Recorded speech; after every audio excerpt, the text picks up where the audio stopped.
बिस्मिल्लाहिर्रहमानिर्रहीम। मुहतरम नाज़रीन, अस्सलामु अलैकुम। हमारे चैनल SZ यूट्यूब में खुश आमदीद। सबसे पहले हमारे चैनल को सब्सक्राइब कर ले और घंटी के निशान को प्रेस कर दे ताकि आपको आने वाली हर नई वीडियो का नोटिफिकेशन मिल सके। नाज़रीन, मैं आपको एक ऐसा ईमान अफरोज वाक़या सुनाने जा रही हूँ जो सब्र, दुआ और अल्लाह की रज़ा पर राज़ी रहने की एक बेहतरीन मिसाल है। ये वाक़या न सिर्फ हमारे ईमान को मजबूत करेगा बल्कि हमें ये भी सिखाएगा कि अल्लाह की रहमत कभी किसी का दामन खाली नहीं छोड़ती, बस हमें सब्र और तवक्कल का दामन थामे रखना चाहिए। ये वाक़या हज़रत मूसा अलैहिस्सलाम के ज़माने का है, जब एक शख्स सख्त मुश्किलात में घर चुका था। ओस पर मसाइब के पहाड़ टूट पड़े थे। रोज़ी की तंगी, ज़हनी परेशानी और दुनियावी मसाइल ने उसे अंदर से तोड़ कर रख किया था। वो दिन रात मेहनत करता मगर ओस की मेहनत के बावजूद उसे कामयाबी नसीब न होती। वो जहाँ भी जाता नाकामी का सामना करता।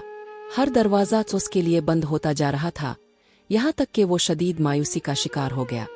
एक दिन किसी ने उसे बताया कि हज़रत मूसा अलैहिस्सलाम अल्लाह के नबी हैं और अल्लाह से बराह रास्त हम कलाम होते हैं। ये सुनकर वो उस शख्स के दिल में उम्मीद की एक किरण जाग उठी।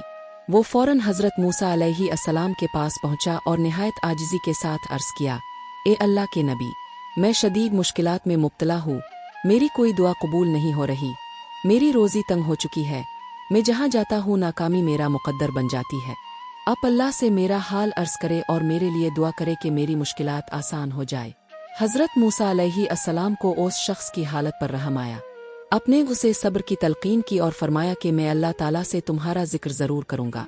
जब हज़रत मूसा अलैहिस्सलाम तौर पहाड़ पर गए और अल्लाह ताला से हम कलाम हुए तो उन्होंने उस शख्स की परेशानी का जिक्र किया और अर्ज़ किया, ए मेरे रब, तेरा एक बंदा बहुत परेशान है। वो चाहता है कि उसकी मुश्किलात आसान हो जाए और उसे कुशादगी नसीब हो। अल्लाह ताला ने फरमाया, ए मूसा, उस शख्स की किस्मत में यही लिखा गया है कि उस पर दुनियावी माल और दौलत की फरावानी ना हो, लेकिन मैंने उसके लिए आखिरत में अजीम इनामात रखे हैं। दुनिया में उसका मुकद्दर तंगी में है, लेकिन अगर वो सब्र करेगा तो मैं उसके दिल को ऐसा सुकून अता करूँगा कि उसे कभी किसी चीज़ की कमी महसूस नहीं होगी। हज़रत मूसा अलैहिस्सलाम जब वापस आए तो उन्होंने उस शख्स को अल्लाह ताला का पैगाम पहुँचाया। वो शख्स ये सुनकर रोने लगा और बोला, ए अल्लाह के नबी, अगर दुनिया में मेरा मुकद्दर यही है तो मैं सब्र करता हूँ, मगर क्या अब दोबारा अल्लाह ताला से पूछ सकते हैं कि अगर मेरी रोज़ी में इजाफा नहीं हो सकता तो क्या मेरा दिल मुतमईन हो सकता है? क्या मुझे ऐसा सुकून मिल सकता है कि मैं अपनी गुर्बत को भी खुशी से कबूल कर सकूं? हज़रत मूसा अलैहिस्सलाम ने दोबारा अल्लाह ताला से दुआ की, ए मेरे रब, तेरा ये बंदा चाहता है कि अगर वो उसकी रोज़ी में कुशादगी ना हो तो कम अज़ कम जिसे दिल का इत्मीनान नसीब हो ताकि वो शुक्रगुजार बनकर ज़िंदगी गुजार सके। अल्लाह ताला ने फरमाया, ए मूसा, मैं जिसके दिल में ऐसा सुकून और बरकत डाल दूंगा कि वो जो कुछ भी कमाएगा उसके लिए काफ़ी हो जाएगा और मैं उसके दिल को गिना से भर दूंगा। वो मेरी रज़ा पर राज़ी हो जाएगा और उसे कभी किसी शय की तलब ना रहेगी। हज़रत मूसा अलैहिस्सलाम वापस आए और उस शख्स को अल्लाह ताला का ये पैगाम सुनाया। जब जिस शख्स ने ये सुना तो फौरन सजदे में गिर गया और कहने लगा, मैं अपने रब की रज़ा पर राज़ी हूँ। अगर अल्लाह ने मुझे इसी हाल में रखा है तो इसमें ज़रूर कोई भलाई होगी। मैं शुक्रगुजार बंदा बनूंगा और अपनी ज़िंदगी को अल्लाह के हुक्म के मुताबिक गुजारूंगा। उस दिन के बाद उस शख्स की ज़िंदगी बिल्कुल बदल गई। उसने शिकवा और शिकायत करना छोड़ दी, हर हाल में शुक्र अदा करने लगा, इबादत में दिल लगाने लगा और दूसरों की मदद करने को अपना मकसद बना लिया।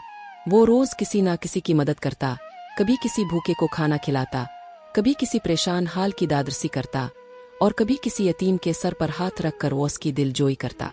अल्लाह ताला ने उसके दिल में ऐसा सुकून डाल दिया कि अब जिसके पास जो भी होता वो उसके लिए काफ़ी महसूस होता।